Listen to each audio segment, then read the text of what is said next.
Cheers, Greg. Thank you very much, Greg. And I wasn't being rude and texting anybody then. I was actually tweeting a photo of myself about to go on stage. So again, hopefully that gets pushed out there, the power of social media. Thanks very much, Greg. Yeah, I am Josh Dry. I am the marketing executive for Showgizmo. I am also a event camp organiser, which I'm going to explain to you. But basically, event camp in its shortest form is a hybrid event, which means we have speakers in-room, we have speakers online, streamed in-room, we have an audience in-room, and we have an online audience watching everything, both in-room and online. I'll go over that again because it's pretty hard to grab first time. But yeah, look, it's great to be here speaking at Convene. Obviously, Showgizmo is our event app, so Convene are using our event app. Hopefully that you've got it on your phone today and downloaded it. Any questions, please feel free to ask. I encourage engagement, so use your phones, do whatever you want to. If you have any questions during the course of my speech, please just throw up a hand or use the IML connectors.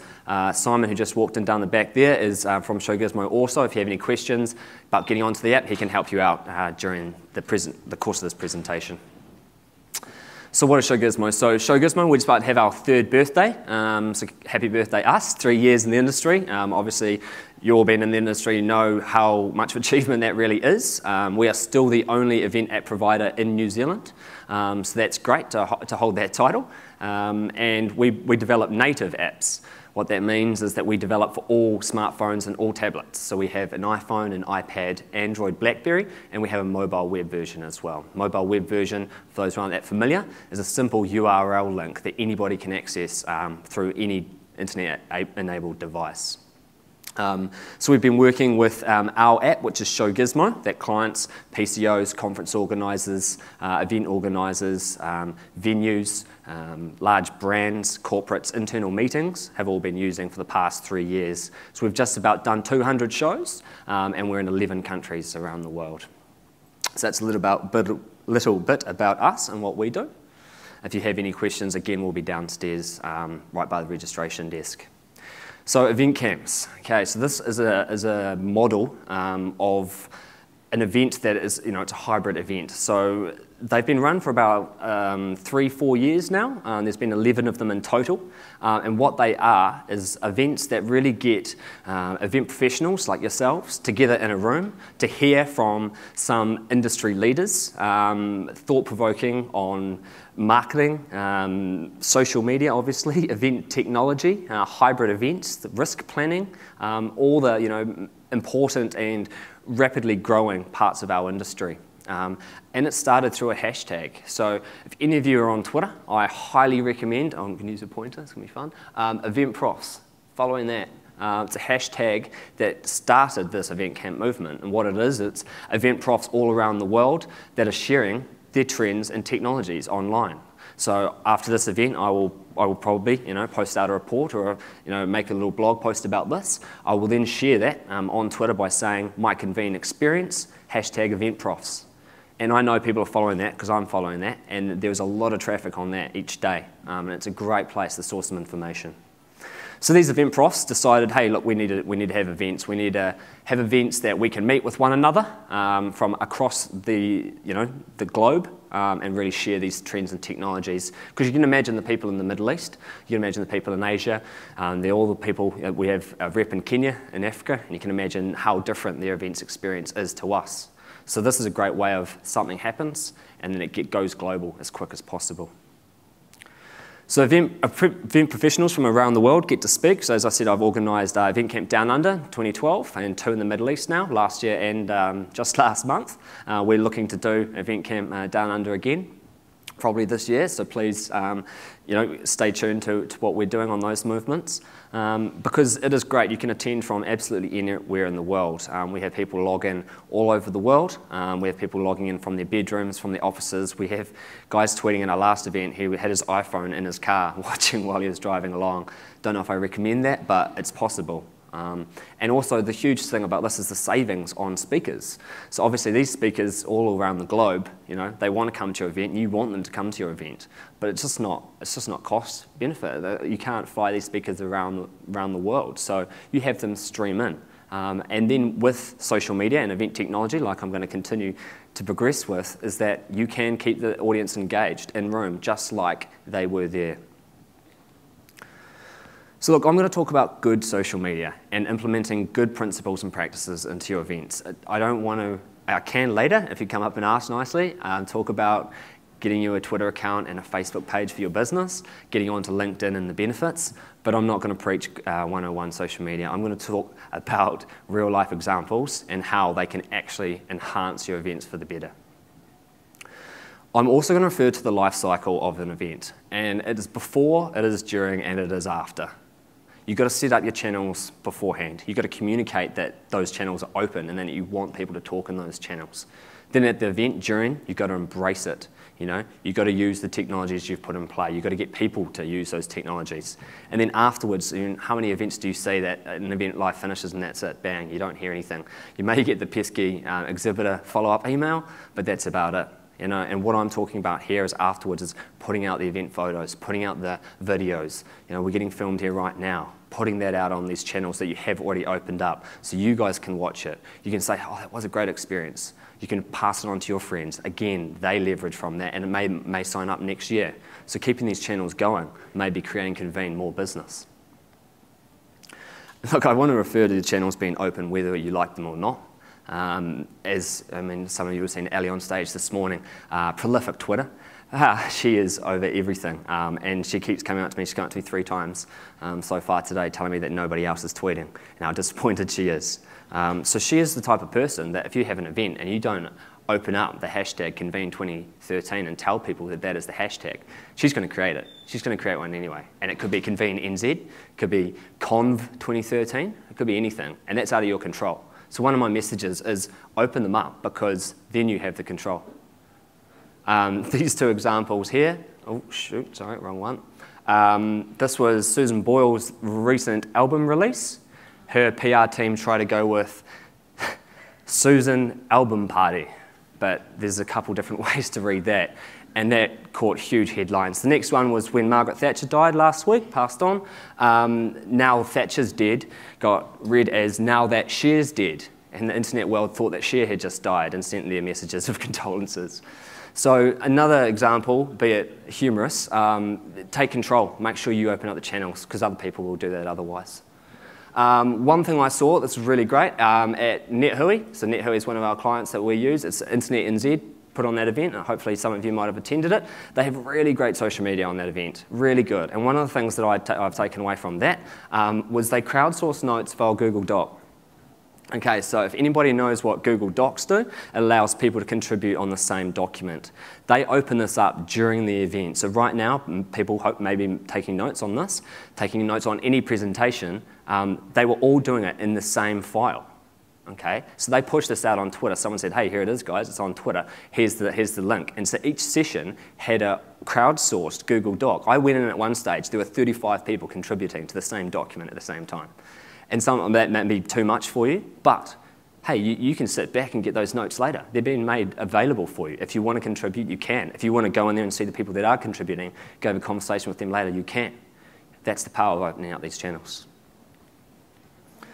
So again, the point of event technology, I'm not going to here to tell you that you need technology at your events for registration. You need to do it this way. You need to have an event app. I'm basically going to tell you good points and how they can, again, achieve great results.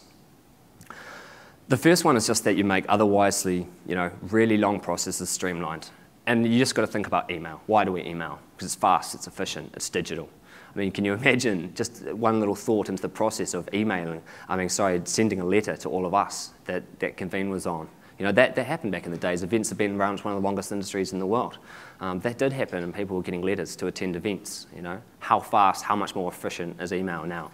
That's just an example of what these technologies that are in play are doing. And also, they're not out in the open. They are, I've coined the unseen hero here. It's registration systems, it's the lead capture, it's the systems that made this badge here. It's the systems that we have in play right now. And a little thing about Convene, what we're doing is like, so we have event solutions, they are the registration, so Convene chose them. You would have gone to that website and registered yourself, so you've put in your detail. To you, this is just a simple website with forms, and you're going, oh damn, name, misspelt my email. What's really in play then is your, the first experience with an event technology. So event solutions were grabbing your details there. They then pass them on to us, Showgizmo, and we put that information into the app. That was populating your profile. You then also got sent an email to tell you that had happened, so you could download and get the app. We also then sent back these QR codes to Event Solutions, and what they then did is took that QR code and put it on this lanyard.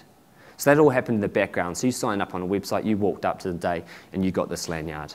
This lanyard has 3 barcodes in play as well. You've got Showgizmo's QR code, you've got the tracker for the exhibitors, and you've got the tracker scanner for the people on the front door. So that's basically, an example of what event technology can do to streamline that process. So Event Solutions and Showgizmo put that together to make this happen. And again, it is working in the background, and it is a streamlined process that nobody really sees.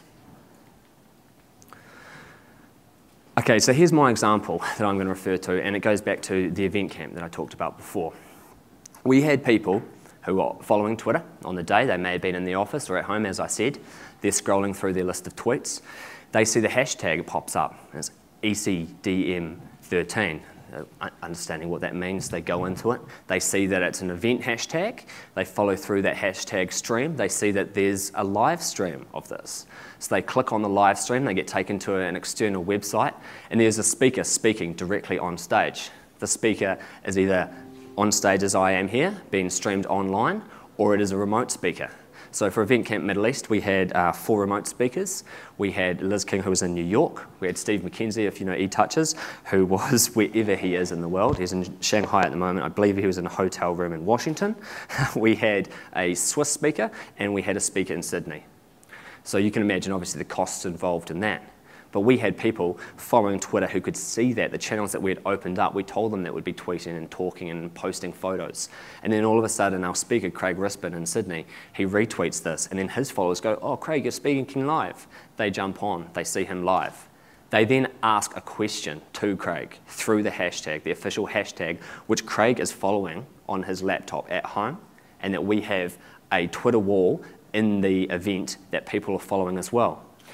So this person, one of Craig's friends, then tweets to him, hey Craig, that's a really good point. What about that example of that previous event we had? That pops up inside, and everyone's in the room going, wow, there's this guy in Sydney responding directly to Craig.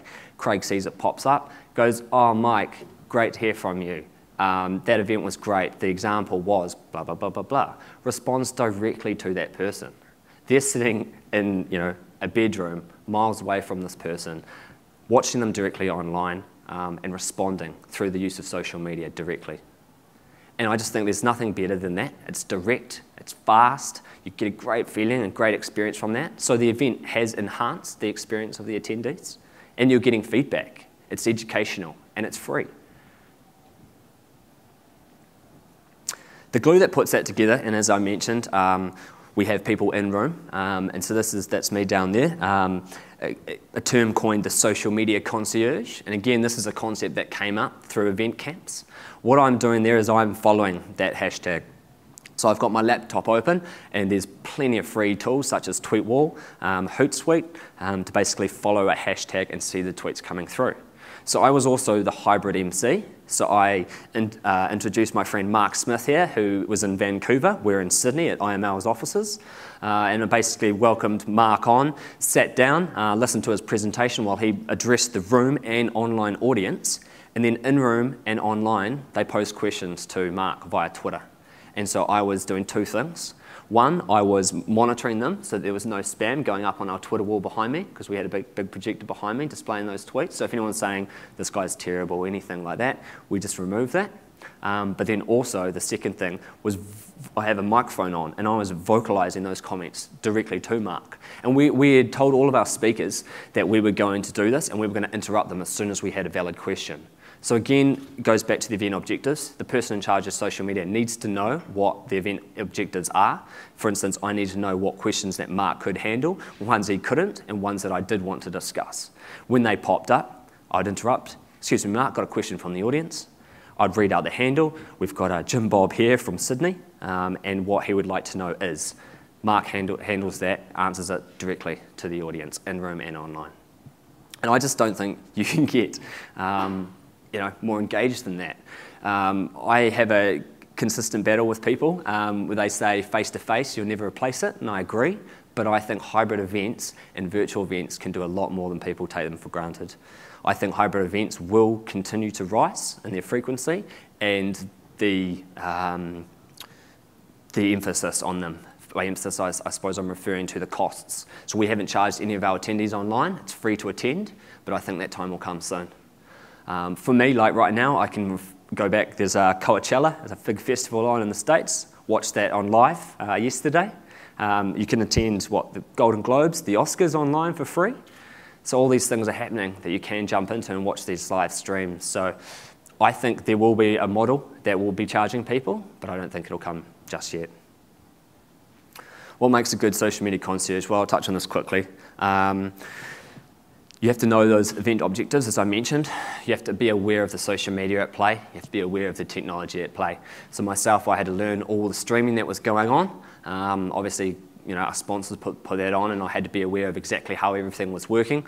And the other thing, I suppose, is the understanding the audience. One important thing about hybrid events is the remote attendees. So if you can imagine you're at home sitting, watching an event online, Down Under went for 2 days. The first one in Middle East went for 1 day. The second one went for 8 hours. So they can all be varied, but you can imagine you don't get the interaction. You don't get the food and beverage. You don't get the sort of the swag that you pick up, the lollies from exhibitors. So you have to treat these people online as if they are as valuable as your in-room attendees. So knowing how to do that, addressing them directly through the camera. Hey guys, we're just going to take a quick 5-minute break. Please go grab yourself a drink and beverage. Be sure to keep sending in your messages across Twitter, exactly, reiterating what's going on. But that remote audience, if you are ever experiencing or are part of a hybrid event, that's the main key takeaway, I'd say, is that remote audience cannot be ignored. So look, I'm just going to cover a few achieving ROIs, and this came up this morning at the breakfast panel as well, and that was basically the whole question, was what can you class as event ROIs? How do you achieve them with social media and event tech? The first thing I'd say, and I did say this morning, is you've got to think about the investment you're putting into this. And they're quite different. Obviously, event technology is the expensive side of things, where the social media is the free side of things. But then you've got to compare what you're trying to achieve. So go back to your event objectives.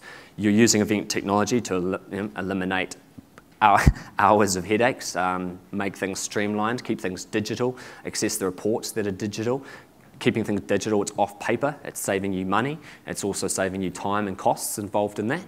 And social media, it's free. All the channels we're talking about are free. Only thing that you've got to invest in then is time. You need someone in your team that can champion this, someone that understands what they're doing, both company and the social media. But then again, it's free. And one thing I say to people is, give it a go. Why not? See if it works for you. If it does affect your brand, if you've only got 4 people liking your Facebook profile, your company page after about 6 months, delete it, get rid of it. It's not working for you. But give it a go. Why not? It's free.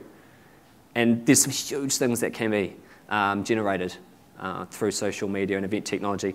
Look, I've just talked about reach and how you can span across countries through social media. Right now, just before I went on the panel this morning, one of our event friends, Paul Cook in the UK, he's in Surrey, he retweeted one of my photos of the breakfast panel. So that just shows that all his followers now in the UK are seeing that he's friends with someone in New Zealand, in Auckland, who is about to present at a breakfast panel. The engagement is key. Face-to-face, as I refer to, what is it? It's getting source-to-source communications going. And you are doing that with social media. A lot of people think they don't have time for it because they're not going to get the feedback they want, but you can. You can speak to people directly, and Ellie brought that up this morning. A lot of brands are just retweeting what people are saying. That's not engaging. That's just broadcasting other people's messages. You need to go back to them and you ask them questions. We always, whenever we got our app at any event, I'd find the hashtag and I'd get in there. People download, but also tell us your feedback, you know. That's what makes us progress, that makes us go forward. Feedback, you know, listening to people, getting their evaluations and progressing from there. Keeping it digital, this is so crucial to myself, both for the paperless aspect. The events industry is one of the most wasteful industries in the world, and the paper that we go through at events is absolutely terrible and abysmal, and that's why I am doing what I'm doing with event apps, is to make more events paperless. The second thing is it's digital communications, isn't it? So it's fast, it's quick, you can share it, and sharing again goes back to reach and engagement. Capturing leads, so obviously I'm talking about event technology here. You are capturing leads. Obviously people can scan my QR code, they can scan my QR code on my booth downstairs, and we access those leads. So it's investing in things such as event apps or trackers or scanners to get these return on investment. And if you have one person that you get a lead from, is that worth buying a tracker for $200? Do you have a question? Yeah, go for it. Yeah. Just press the microphone once and then it should be on. Oh, sorry, Tom's just jumped over to it now. Yep.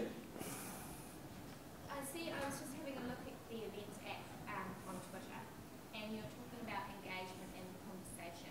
Yep. And I see that, you did a couple of tweets yesterday. Today it's really busy for tweeting. Previous days it's like maybe 1 or 2 tweets a day. Do you have like a standard that you would do 1 or 2 every day? That's a good point. And then on the daily event it's every hour or... Yep. So there is it's a bell curve, and it is exactly what you've said. It builds up. During the event it goes frantic, and then it goes off. When I'm a part of events that I'm organising, I schedule the tweets. And there's, Hootsuite, there's places to do this for free tools online, and you can exactly do that, and I schedule them. And some of you have downloaded Showgizmo and might have seen the alerts come through. We do the same thing with that for notifications. We work with event organisers, so they've got a day-long event. We'd say about 4 or 5 alerts. And you're probably thinking about the same with Twitter. You want to do a welcome message. Hey guys, thanks for turning out. Miserable day. Come inside, stay warm, grab a coffee, Then the next one is, I hope you're making yourself around the expo, blah, blah, blah, blah, blah. You could obviously give your sponsor a tweet. That would be a nice thing to do. And then thank you very much. At the end, leverage back into your objectives. Love to hear your feedback for next year. Please fill out the event survey through the app, through this digital form online. See you next year. And then a couple afterwards, as you mentioned, following up with, hey, here's the photo stream online. Tag yourself on your photos. Here's the videos. Make sure you share them with anybody that you would want, you'd think would want to see it. So that's probably what I'd say. More than that, you're risking spamming people, and there are going to be people at your event like Ellie who are going to tweet for you anyway. So that's probably the things I'd report on that. Using the reports is probably very crucial. What I'm referring to then is, you can see, for example, an event app report. After this, we can check right now, it's in real time, but we will go back to the office and we'll see the full list of the event report and then pass that on to Tess and the organisers. They will see how many people downloaded the app, on what devices they downloaded it on, how many times they went into the app. All this information is available. And because you're using VEC technology, that is available for you. And what you need to do then is use it for next year. Find out what results you got. Find out what devices people are using. If people aren't using the BlackBerry device, just get rid of it. It's going to happen soon anyway, by the way. But pass it on. Next year you don't need it. Just get, those event reports are so crucial. And if you've got, social media reports as well. Convene will be able to see a full hashtag report. There's people called tweet category for those people that are keen to see hashtag reports. And you can go follow and see how many people tweeted, their accounts, where they are in the world, how many times they tweeted, what messages got retweeted. All that reporting is so crucial. And because it's social media event tech, it's all recorded. And basically the suppliers will give you that information if you ask for it. Otherwise you can go find it yourself online. The last one there is just status or kudos. And what I'm referring to is implementing such things into your event to achieve status. That is a return on investment. If you are the first people to use augmented reality, it probably doesn't mean anything to a lot of people.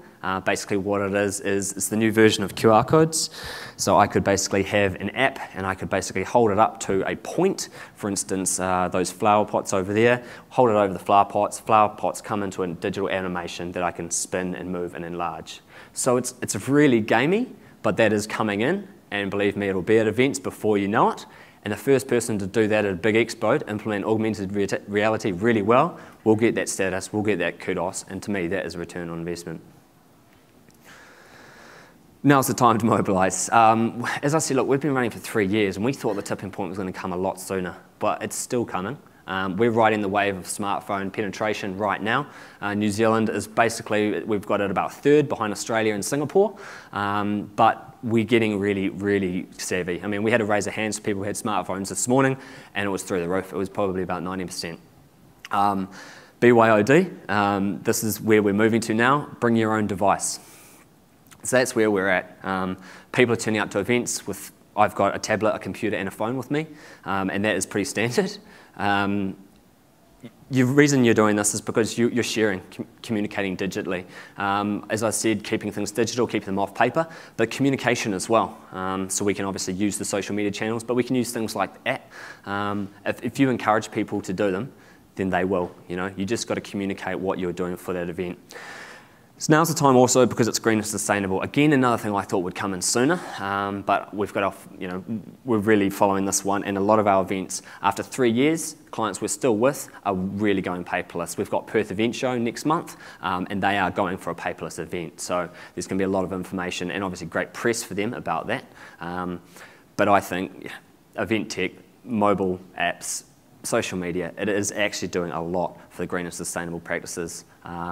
And I just hope that continues, because it is a very wasteful industry, and I think we have a lot to pay back basically to the industry. The work that event apps can do, so I'm going to touch on just a few things after this about what they actually can do. But look, this is a quote I gathered from February edition of Exhibition News this year. Use of smartphones will continue to grow from 50% of exhibition visitors currently to 90% in the next 2 years. So we are really riding that wave. This is a small feature set of what event apps can do. So event apps began as digital show guides. What that is basically they took the program and they put it online. For the main things I've mentioning, and is that it's downloadable, it's shareable, and you don't have to waste any paper. So they started as that, and then as they developed over the 3 years, we've now got towards a more engaging, interactive event app. So people can rate me as a speaker through the app, they can rate my session. You have a full post-survey, post-event evaluation that people can fill out up to 20 questions, the whole shebang through that. For delegates, plan your schedule, connect with the right people beforehand, making sure you've got the app, making sure your profile is updated at the event, using the event to scan QR codes, and then afterwards following up with those reports. Exhibitors, the same thing. You get sent a link, you update your profile, you make yourself look pretty, and then basically you turn up on the day and get people to scan your QR codes. Free lead generation. Where are they headed? I've thrown some acronyms at you here. IPS, Indoor Positioning System. So that'll be the ability to see where you are on a floor plan and navigate your way around. So if I need to make myself go down to Event Solutions booth, I can see exactly where it is and what path to take. RFID, radio frequency identification. This will allow people to walk into events either with badges that are RFID or phones, identify themselves at the door. Tap, Josh Dryer's just logged in. Tap, Josh Dryer's just logged in. Josh has just exited. Pay for things. Tap, Josh just bought this. AR, just touched on augmented reality before. Heads-up display. Okay, so this is Sergey Brin. He's one of the founders of Google. He is wearing Google glasses. And for anyone that's interested in any of this that I've been talking about, make sure you go into YouTube and you Google, or you search for Google glasses. Phenomenal, and what that's going to do is put smartphones basically on our eyes. So we can look around the room and I can see your social media accounts, and I can see your contact information. Scary, huh? Next is FOTP. That's us keeping our finger on the pulse. And that's basically because we need to know this stuff. If we don't, our competitors will, and we'll lose business. Where are they not headed? Registration and own internal social sites. So we're not going to incorporate our own social channels within our apps because Facebook and Twitter do it so darn well. We're not going to do registration within our apps because the big boys have been doing it for so long and do it so well. We're just going to plug in with those guys. And where are they not going? They're not going in the bin. They're here to stay, and I can guarantee you that. I know I have to move on quickly. I took a few questions. So like, thinking green and sustainable, again, really important to me. This is a recycle waste centre at Wellington University.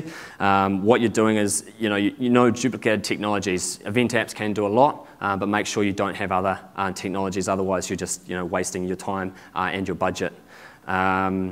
Middle East, I'll bring up, that's a great example. So the Middle East thought that they were spending too much on paper and programs, and they got it down to it was obviously above $48. They now, for their events, they've done this 2 years in a row, give you a tablet when you walk in the door.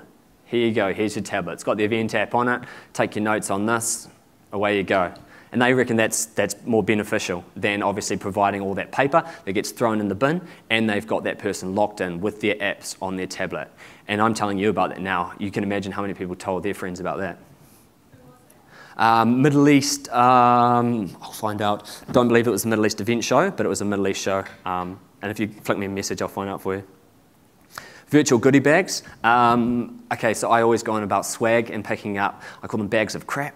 Walk around and all you're grabbing is stuffed toys and lollies. I'm sorry to people who've got lollies and soft toys on their booth, but they are bags of crap. And how much better would it be when you walk out of the event today, you get sent an email with a voucher.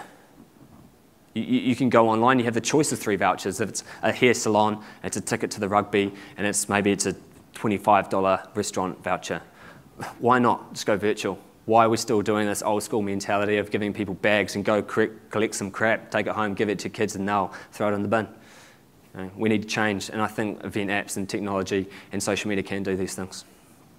Okay, so live polling. This has been our new thing that we've put in for live polling, our new feature. So if you could quickly get out the app and jump onto live polls, there will be a poll beside my session. So Simon's at the back there. If you have any questions, he'll help you do that. But there's a basic question on there on what social channels use for business. So if you could all just fill that out, we'll get some people to poll that, and then we'll display the results at the end of my presentation, which I really got to speed up, sorry. You can obviously tell I can talk about this stuff for a long time. Look, there's rapid growth in both these areas, and a few examples here about how there is growth. There's a new app called Vine. Okay, and for those people that love downloading apps, download Vine onto your phone. I was talking to a man earlier this morning about this, and basically social media is not only increasing channels, it's creating new mediums. What Vine is a 20-second video clip where you can snap short videos to compile one video. So for instance, I would create a Vine of me speaking at Convene.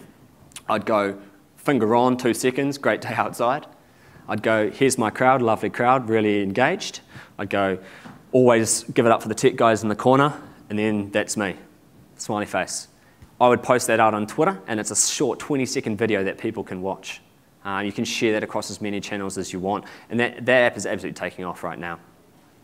Lanyard, SlideShare, Storify, Sponse, I could go on about these all day. eSponse, if you're interested in QR codes, makes QR codes and allows you to change the web link.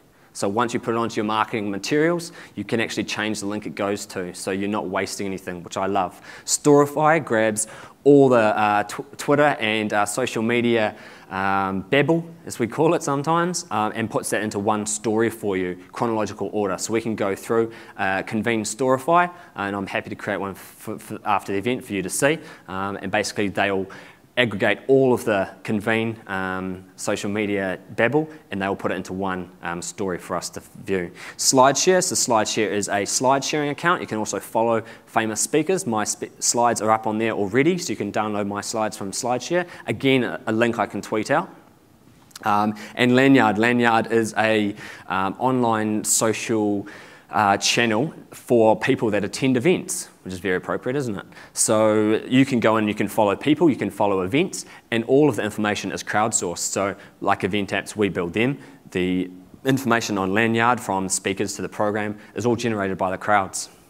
So if we're attending Convene, we would have a Convene profile on Lanyard, we'd input all the information about who's speaking, when, why. It's rapid growth because the first event acquisition just started at the end of last year, and a company, one of our competitors, got bought out for $10 million. So it is the time now for event apps. They've had their first acquisition, and they're expanding with all this feature set. Finding out about these, three things I got to recommend. I've touched on event profs. Liz King, if you're into social media for events, she's a New York event prof. I highly recommend her. And if you're interested in your event technology, Corbin Ball. He's from Washington, DC. Those two are some of the best advocates for social media and event technology in the events industry. And I've had them speak at both of my events online. More connected events is what we're going to. So there's rapid growth in smartphones, there's rapid growth in event technology. Hopefully I've proven that. What I'm showing is now we've got these connected events where everyone's turning up with their own devices. What's the benefit in that? Well, one, it's what the attendees want. And that's what I believe so. You know, why else are they taking their smartphones to these events? Obviously, it's not to call the office or take calls from the office because they're in an event. You can reach them and they can reach you. It's that source-to-source that I'm talking about again.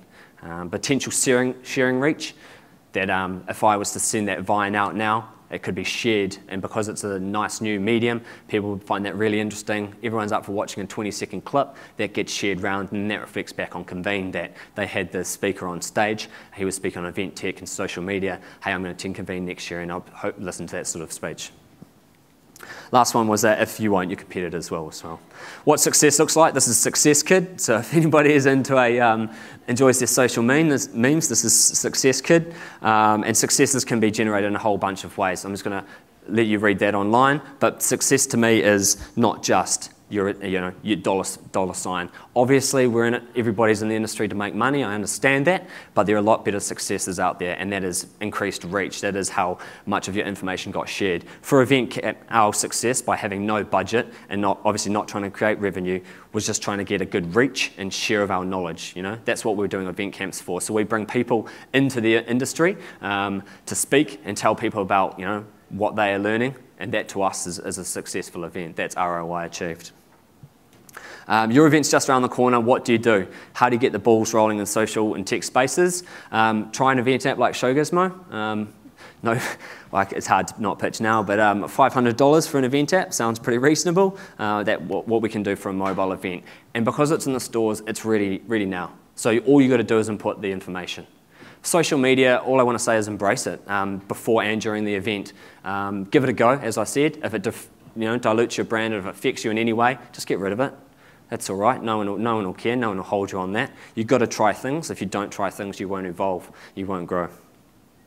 After, increase the time of your event. As I said, leverage those things afterwards. You've just grabbed a lot more people, hopefully, on social media. Keep feeding them stuff, Keep them engaged to your next event. Don't finish an event and wait till next year to do it all again. Keep going throughout that time.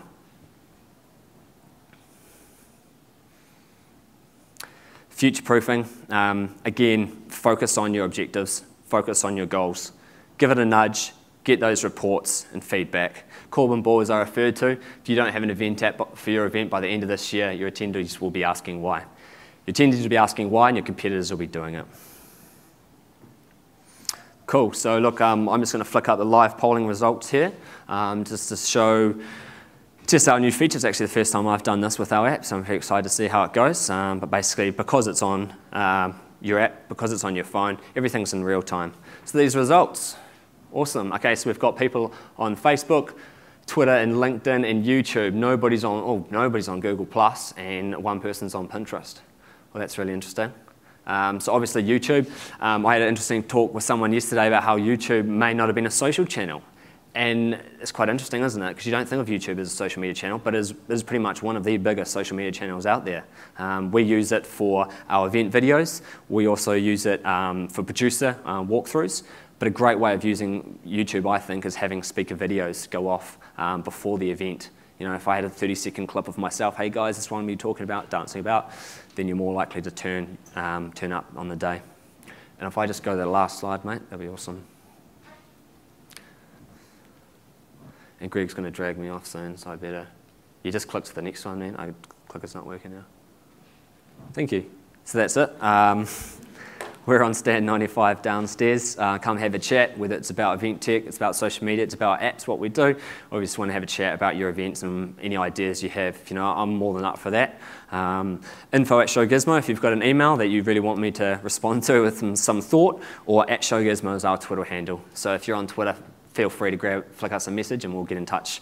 Otherwise, use the app today. Thanks for those who just filled out the poll then. Obviously, that was great. If you have any feedback, any evaluations, we love to hear them because that's how we grow as well. So enjoy the rest of Convene. Thank you very much for your time today. Cheers.